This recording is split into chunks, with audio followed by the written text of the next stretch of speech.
ধর্মঘট ডাকছে, কি করছে, কি যায় আসে ভারতবর্ষের লোকে? তারা কোথায় আছে?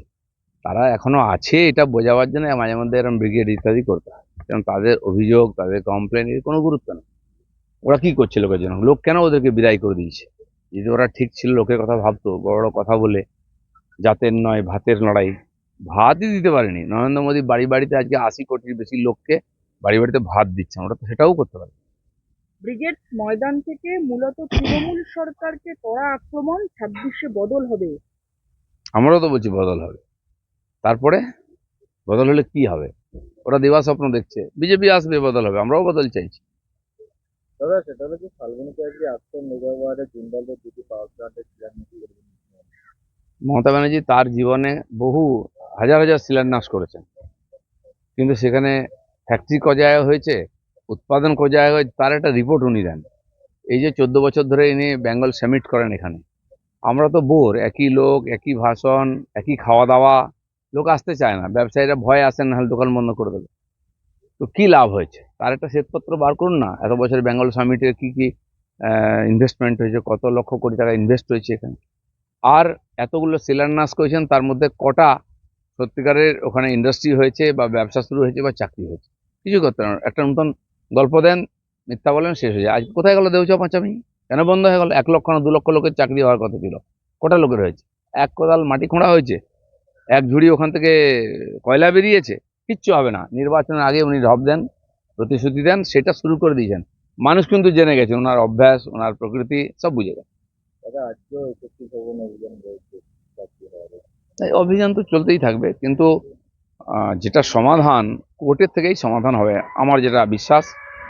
জাস্টিসও গাঙ্গুলিও বলেছেন যে কোর্ট যে নির্দেশ দিয়েছে, তারাই সেটা পরিবর্তন করে যোগ্য অযোগ্য ভাগাভাগি করে যোগ্যদের চাকরি ফেরত দিতে পারেন, আর দেওয়া উচিত। আর সেই জন্য যারা কোর্টে গেছিলেন, যে পক্ষই হোক, আজ মমতা ব্যানার্জি সত্যি সত্যি বলেন চাকরি দেবেন, তার ভাইপোও বলছেন, আপনি কেন কোর্টে গিয়ে বলছেন না যে 18,000 যোগ্য লোক, এদের মধ্যে কোনো গন্ডগোল নেই, এরা পরীক্ষা দিয়ে চাকরি পেয়েছেন, এদের চাকরিটা ফেরত দিন? এটা বলতেই পারেন উনি। উনি কিছুতেই বলবেন না, তাহলে ওই 8,000 লোক ওনার বাড়ি ঘেরাও করবে। সুকান্ত মজুমদার মুর্শিদাবাদ। উনি এর আগে মোথাবাড়িতেও গেছেন, যখন ওখানে গন্ডগোল হয়েছিল, আমাদের বিরোধী নেতাও গেছেন। আর উনি আবার যাচ্ছেন, উনি সেদিন ওই রিফিউজি ক্যাম্পেও গেছিলেন, তো আবার যাচ্ছেন। পার্টি তো পুরোপুরি বাস্তুহারা নিপীড়িতদের সঙ্গেই আছে, সারা পশ্চিমবাংলায় আছে। তো সেই লড়াই আমরা লড়বো, আমাদের প্রেসিডেন্ট তাদের নেতৃত্ব করছেন। আপনি যাবেন মুর্শিদাবাদ? আমি যাব, এরা যাচ্ছেন। আমি তো গন্ডগোলের দিন ওখানেই ছিলাম, রাত 10টা 11টায় যখন ওই ধুলিয়ান দিয়ে পার হচ্ছি, তখন আগুন জ্বলছিল, পুলিশ আমাকে আসতে দেয়নি, আমি এসেছিলাম, দেখে এসেছি সেদিন। তো সেই জন্য এখন ত্রাণ ত্রাণ, লোকের সাহস বাড়ানো ইত্যাদি, আমি তো প্রতিবাদ করতে যাই, সভা করতে যাই। 26-এর নির্বাচনের আগে গতকালের ব্রিগেডে বারবার একটা প্রশ্ন উঠছিল যে ব্রিগেডের মাঠ ভরলেও ব্যালট বক্স ধরে না, কিন্তু মীনাক্ষী থেকে বিমান বসু প্রত্যেকের একই বক্তব্য, তারা ভোটের জন্য ব্রিগেড করে না, মানুষের জন্য ব্রিগেড করে। কিন্তু একথা কি কোনো যুক্তি রয়েছে? কি মানুষকে কি ফুচকা খাওয়ান নিয়ে এসে ওখানে মানুষের ব্রিগেড করেন? মানুষ কোথায় তোমাদের সঙ্গে? তাদের এই ব্রিগেডে যতগুলো লোক এসেছে, পশ্চিমবাংলায় অতগুলোই সিপিএম এর সাপোর্টার আছে। সেজন্য না এমএলএ না এমপি কিছু জেতার সম্ভাবনা নেই। এটা একটা বার্ষিক, ওই একসঙ্গে যেমন দুর্গাপূজা কালী পূজা হয়, ওদের একটা ব্রিগেড হয়, খাওয়া দাওয়া গল্প হয়, দেখা হয় সবার সঙ্গে, বাকিরা তো বেরোয় না কেউ। দাদা মোহাম্মদ সেলিম বলছেন যে দুদিন যে লাল ঝান্ডা দেখতে পাচ্ছিল না, ক্রিকেট বাংলাদেশ দেখে ক্রিকেট আপন করেছে। লাল ঝান্ডা দেখতে পেয়ে আমরা টিএমসির লোকেরাই লাগিয়ে দেয় আজকাল। সিপিএম এর পার্টি অফিস চালাবার পয়সা পর্যন্ত টিএমসি দেয়, তারা যে চাটা খায় সেটা টিএমসির কাছ থেকে আসে।